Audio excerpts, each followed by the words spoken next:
Rajkot Payal hospital CCTV કાંડમાં ત્રણેય આરોપીને આજે રિમાન્ડની માંગ સાથે કોર્ટમાં કરાશે રજૂ. 60 થી 70 હોસ્પિટલના વિડીયો હેક કર્યાની આરોપીઓની કબૂલાત.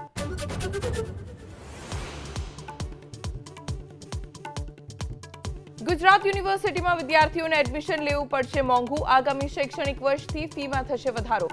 પ્રતિ સેમેસ્ટર 1800 થી 2250 રૂપિયાનો વધારો.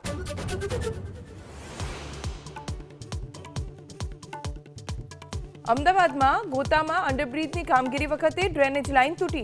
20 દિવસથી ભરાયા ગટરિયા પાણી. બ્રિજની કામગીરી શરૂ થતા લાગશે 3 મહિનાનો સમય. રોગચાળાની ભીતિથી રહીશો ચિંતિત. પીએમ મોદી આજે સોલ લીડરશિપ કોન્ક્લેવનું કરશે ઉદ્ઘાટન. કોન્ક્લેવનો ઉદ્દેશ નવી પેઢીને પ્રેરણા આપવાનો. વિભિન્ન ક્ષેત્રની હસ્તીઓ પોતાના અનુભવ કરશે શેર.